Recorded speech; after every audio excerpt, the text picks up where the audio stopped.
There is big news developing in the world of gold in Argentina, and we're going to discuss the latest in what a New York judge has just ordered Argentina to do. I'll explain as we explore.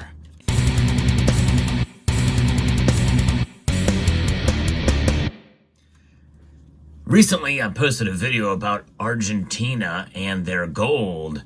They are keeping it secret as to where it is. Now, a number of folks think that many nations around the world are very secretive about their gold, from China to the United States. In fact, we've not added a single ounce, according to official records, to the gold reserves here in the United States of America in many decades. But Argentina, well, they've taken it a step further in a long-standing legal battle. I'm going to be referencing an article from Kitco as shared with me by Tony Erickson. In my research, he sent this to me from another source that I had looked at. And I want to thank Summit Metals for sponsoring this channel. Check them out at summitmetals.com. So gold indeed is heavily sought after by nation states and by private individuals, and has been for thousands of years. That has not changed. But the only thing that really has changed is the price of gold. It's gone up dramatically. But in the latest twist to an ongoing saga of Argentina's sovereign gold reserves, New York Judge Loretta Preska has ordered the country to share information about the central bank's gold to fulfill the request filed by hedge fund Buford Capital back in October of 2024.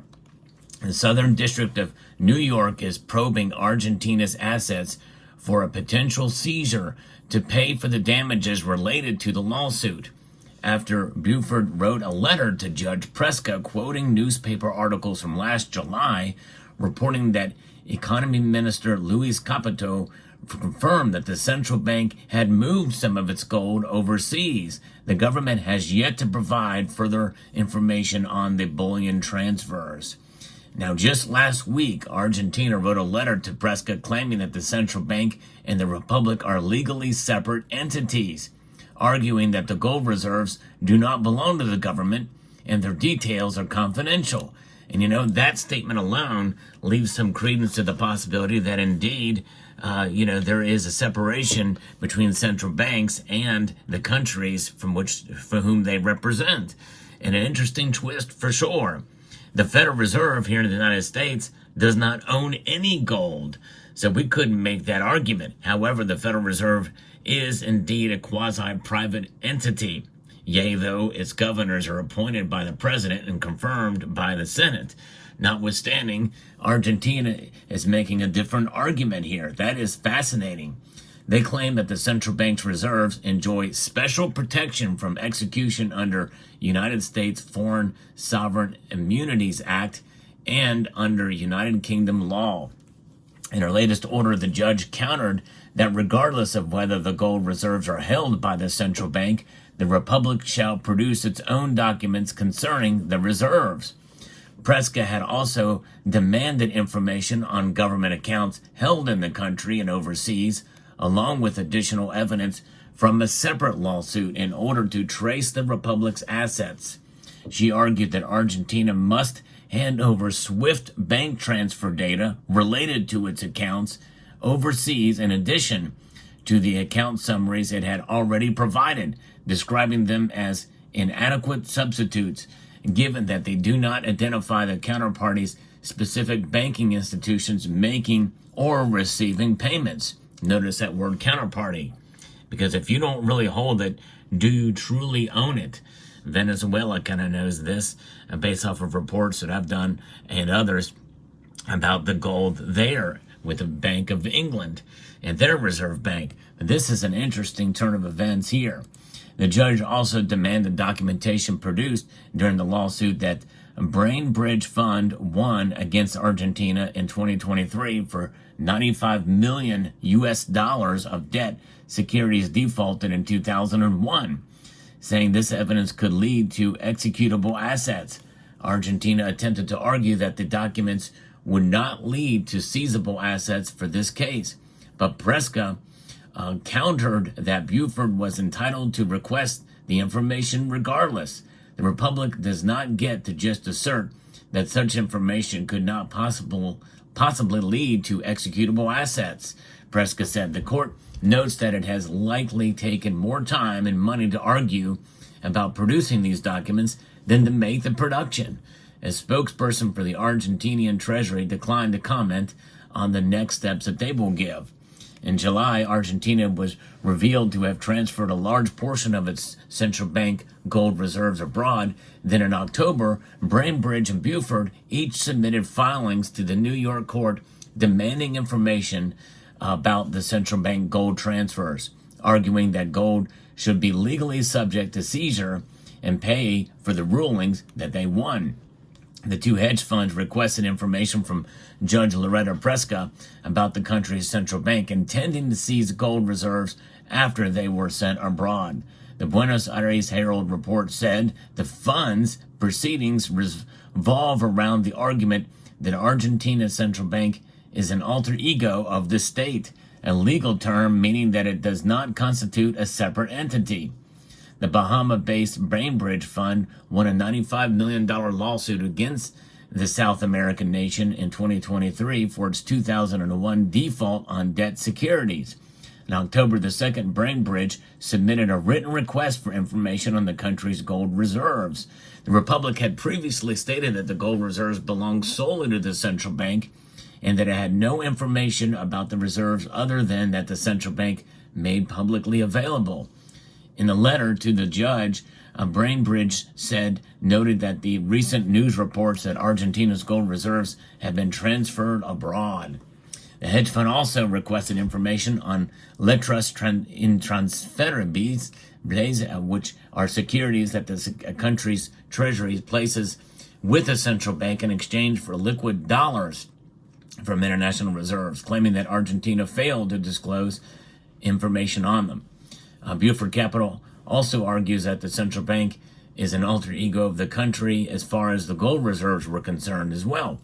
They supported the claim by asserting that when the financial institution received a public information request about a transfer of gold reserves out of Argentina, it was the economy minister, Luis Capito, rather than the central bank head, Santiago Basile, who announced the operation to the press.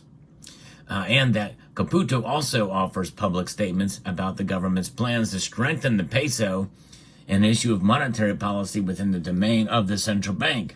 So this is a little bit convoluted and legal, obviously, and there's a lot of wrangling going on here, it appears.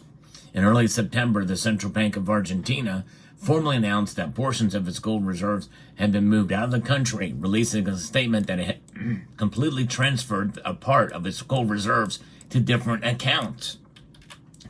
BRCA officials also criticized what they called irresponsible reports about the gold going abroad and stressed the importance of keeping activities related to the country's gold reserves confidential. The BCRA expressed its concerns about the irresponsible diffusion of information for political purposes related to these operations before the completion because it put the security of the assets of all Argentinians at risk. The central bank said in a statement, information on the administration of BCRA reserves has always been handled confidentially in an effort to preserve its security, and that makes sense. Both the general audit of the nation and the pertinent control entities maintain access to that information under the same cloak of confidentiality. Analysts have suggested that the final destination for the gold reserves is the headquarters of the Bank of International Settlements, which is the central bank of central bankers. That's in Basel, Switzerland, where the country has deposited gold belonging to the BCRA for years. All assets and deposits with the BIS are supposed to have sovereign immunity, meaning they are not subject to request of embargo or seizure.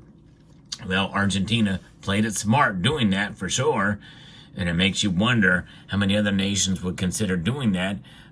If Venezuela had done that, well, that would have probably been smart on their part for sure. But remember, in the end, all the gold is the people of Argentina. And I would understand why Argentina would want to protect it. But what about this legal ruling that held them liable? How else could they pay that? I'm not sure what the answer to that is. And there's probably more intricacies to this case which has been going on for so many years that I'm not privy to or know enough about. Notwithstanding, it is a large sum of money, obviously, and but Argentina just recently reported its first budget surplus in years, which is good news because of the leadership of Milei, who I think became prime minister long after this controversy came into being. Certainly was not a part of it, but the ruling came down in 2023, but nonetheless, how to pay for it, what to do in that case. And I think they want to get the most liquid asset there is out there, and that is gold. And what I like to do on this channel is to bring you the latest news in the world of precious metals and analysis. So I hope you will consider subscribing to the channel if you haven't done so already. I'm going to push to try to get 100,000 subscribers by the end of this year, 2025.